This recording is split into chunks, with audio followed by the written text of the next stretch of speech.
রব্বি আউযু বিকা মিন হামাযাতিশ শায়াতিন আউযু বিকা রব্বি আন ইয়াহদুরুন। হে আমার প্রতিপালক, শয়তানের সমস্ত রকমের প্রচারণা থেকে তোমার কাছে আশ্রয় প্রার্থনা করছি তাদের সমস্ত রকমের উপস্থিতি থেকে। হে আমার প্রতিপালক, রব্বি ইশরাহ লি সদরি ওয়া ইয়াসসির লি আমরি ওয়াহলুল উকদাতাম মিন লিসানি ইয়াফকাহু কওলি। হে আমার প্রতিপালক, আমার বক্ষকে উন্মুক্ত করে দিন, আমার কাজকে সহজ করে দিন, আমার জড়তাকে দূর করে দিন, জিহ্বার জড়তা, যাতে তারা আমার কথা বুঝতে পারে।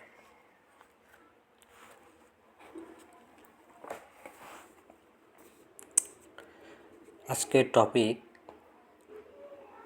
ইয়া কওমি, হে আমার জাতি। জাতিদের উদ্দেশ্যে রসুলদের বর্ণনা।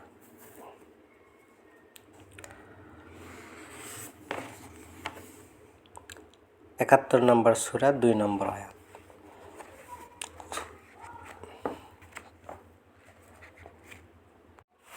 সালামুন আলা নূহ বলছেন, ইয়া কওমি, হে আমার জাতি, ইন্নী লাকুম নাযীরুম মুবিন, নিশ্চয় আমি তোমাদের জন্য একজন স্পষ্ট সতর্ককারী।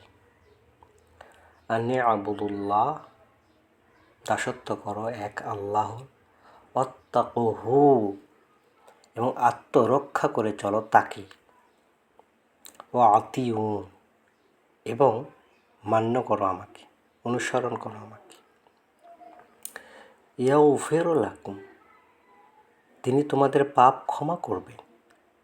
মিন যুনুবিকুম ওয়া ইউআখিরুকুম ইলা আজালিম মুসাম্মা, তোমাদের অবকাশ দিবেন একটা নির্দিষ্ট সময় পর্যন্ত। ইন্না আজালাল্লাহ, নিশ্চয় আল্লাহর নির্ধারিত কাল, ইজা জাআ লা ইউআখিরু, তা আসতে বিলম্ব করে না। লাউ কুনতা তা'লামুন, যদি তোমরা আদৌ এই বিষয়ে জানতে। সালামুন আলা নূহ বলছেন, হে আমার জাতি, আমি তোমাদের কাছে স্পষ্ট সতর্ককারী। তোমরা এক আল্লাহর উপাসনা করো আর আত্মরক্ষা করো তাকে, আর আমাকে মান্য করে চলো, আমাকে অনুসরণ করে চলো। এটা করলে কি হবে? তিনি তোমাদের পাপ ক্ষমা করবেন এবং নির্দিষ্ট একটা সময় পর্যন্ত তোমাদের অবকাশ দিবেন। আর আল্লাহর নির্ধারিত কাল আসতে কিন্তু বিলম্ব হয় না। অর্থাৎ সালামুন আলা নূহ তাদের সেই কিয়ামত দিবসের কথাই বলছেন, সেই নির্দিষ্ট সময়ের কথা বলছেন, অথবা তিনি বলছেন তাদের মৃত্যুর কথা। কারণ একজন মানুষের কাছে মৃত্যুই তার কিয়ামত। লাউ কুনতা তা'লামুন, যদি তোমরা আদৌ এই বিষয়ে জানতে। অর্থাৎ সালামুন আলা নূহ এটাই সিদ্ধান্তে উপনীত হচ্ছেন যে তারা এই জিনিসটা জানে না, অথচ তারা আল্লাহই বিশ্বাসী মানুষ ছিল, সব জানতো, এই কথাটা তারা জানতো না। সেটাই ডিসাইড করলেন সালামুন আলা নূহ। এরপর ৬১ নং সূরা ৫ নম্বর আয়াত। ওয়াইজ ক্বালা মূসা, আর যখন বলল মূসা লিকওমিহি, তার জাতির উদ্দেশ্যে, ইয়া কওমি, হে আমার জাতি, লিমা তুউযুনানি, কেন তোমরা আমাকে কষ্ট দিচ্ছ? ওয়াকাদ তা'লামুনা, কার্যত তোমরা তো এই কথা জানো, ইন্নী রাসূলুল্লাহ, যে আমি একজন আল্লাহর বার্তাবাহক, ইলাইকুম, তোমাদের প্রতি। ফালাম্মা, অতঃপর যখন, জাগু, আযাগাল্লাহ, অতঃপর যখন তারা নিজেরাই বক্রপথে চললেন, আযাগাল্লাহ, আযাগাল্লাহু কুলুবুহুম, তখন আল্লাহ তাদের অন্তরগুলোকে আরও বাঁকা করে দিলেন। আল্লাহু লা ইয়াহদিল কওমাল ফাসিকিন, আর না আল্লাহ সঠিক পরিচালনায় আনেন সেই জাতিকে, যে জাতি আত্মপ্রতারক। ভালো করে ভেবে দেখুন, আপনি কি আত্মপ্রতারক? আমি কি আত্মপ্রতারক? এই আত্মপ্রতারকদের আল্লাহ কে বলছেন? ফালাম্মা যাগু আযাগাল্লাহ, তারা নিজেরাই বক্রতা অনুসন্ধান করেছে, বক্রপথে চলেছে, ফলে আল্লাহ তাদের অন্তরগুলোকে বাঁকা করে দিয়েছে। মাআল্লাহ। এই জন্য একদল বিশ্বাসী আল্লাহর কাছে প্রার্থনা করছেন এইভাবে,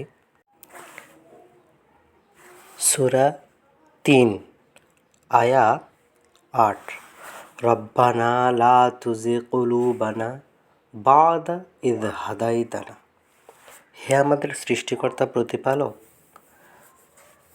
লা তুজিগ কুলুবানা, আমাদের অন্তরসমূহ বক্র করে দিবেন না, ইয হাদাইতানা, যখন আমাদের সঠিক পরিচালনায় এনেছেন, ওয়া হাব লানা মিন লাদুনকা রাহমা, আর আমাদেরকে দান করুন আপনার পক্ষ থেকে অনুগ্রহ, ইন্নাকা আনতাল ওয়াহাব, আর আপনিই তো পরম দাতা, আপনিই তো মহান দাতা।